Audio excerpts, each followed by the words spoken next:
Good morning, students. Today we are going to learn letter writing. First of all, let's understand what a letter is. It is a mode of communication. I repeat, a letter is a mode of communication. And there are two types of letters. One formal and the other informal. A formal letter has its own specific format and its own characteristics.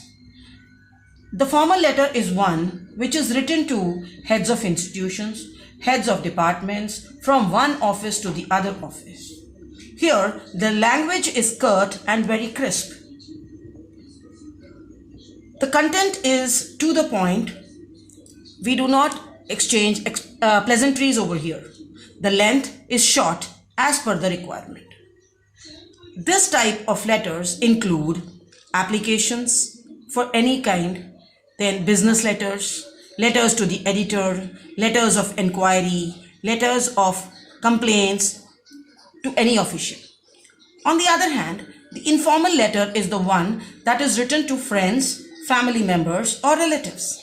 The language over here is friendly. There is openness in such type of letters. It can be lengthy. The content is personal. Usually matters like condolences, congratulations, invitations, or maybe to ask about just one's wellness. This is the content of an informal letter. Now, we'll discuss the format of a formal letter. The letter must begin on the left hand side and must be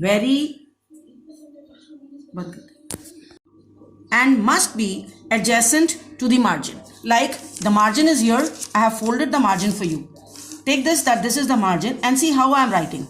I am just writing it next to the margin, means adjacent to the margin. Then the beginning is with the sender's address. Complete address of the sender is given here.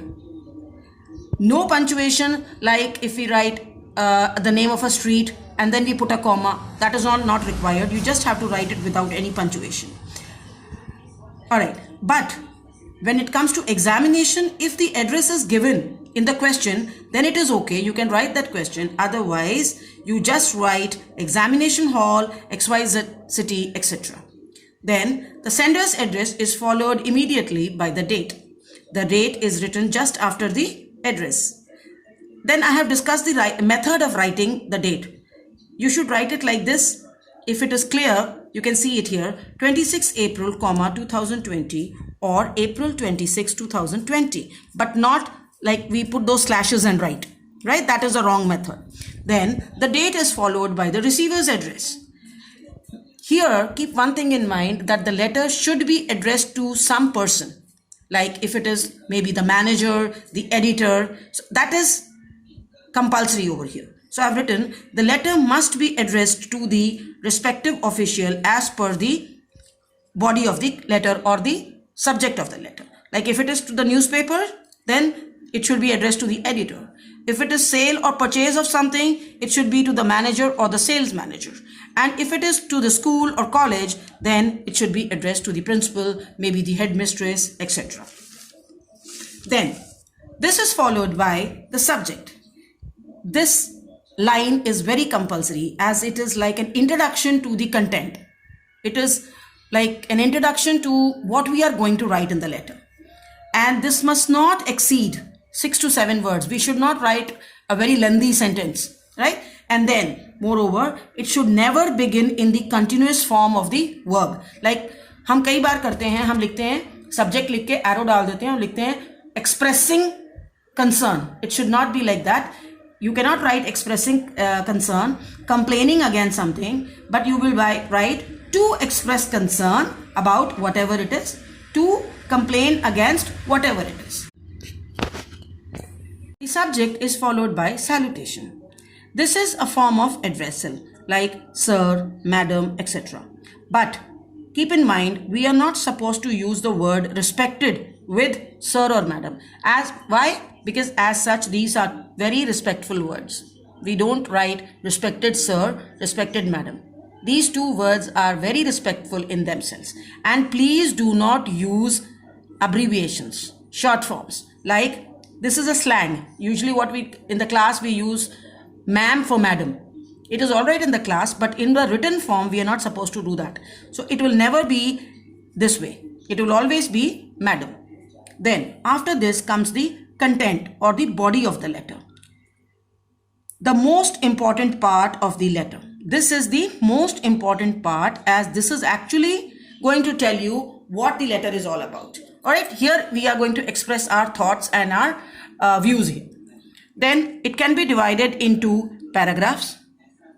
But remember one thing, that if you are using it in the paragraphs, then one para should speak about one subject. See what I've written? Paragraphs can be used, each one dealing with only one idea. Don't mix and match. Like the first para can be introductory para, followed by the main body or the idea. And in the end, the third para can have suggestions and conclusions. Right?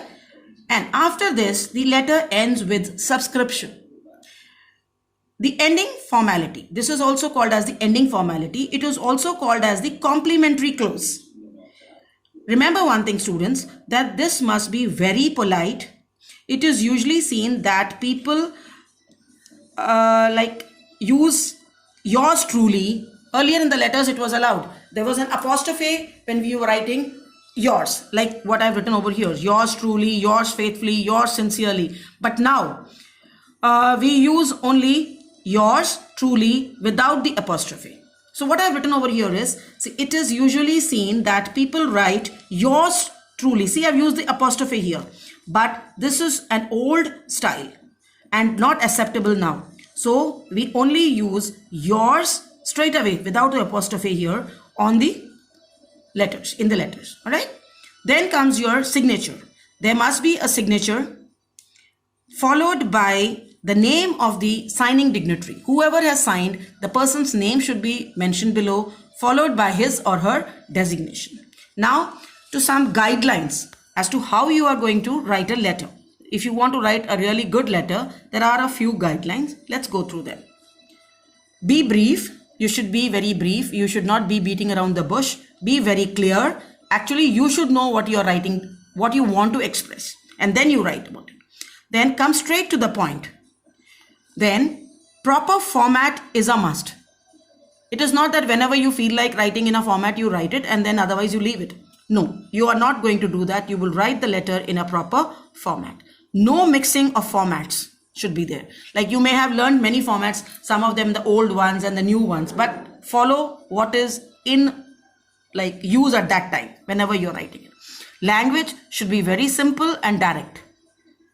Do not use any high sounding words. Like sometimes we want to impress people. So what do?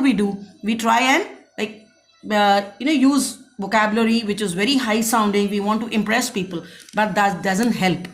Instead of helping, it can cause you problems. So it is always better to write in a very simple manner. Now, this is what is letter. All right. After this, I'll be sending you further clips and I'll be sending you a worksheet wherein you're supposed to write your letters. First and foremost, I'm just going to give you a few letters on like editorial letters or official letters. After that, we will discuss business letters in the next time. All right. Thank you.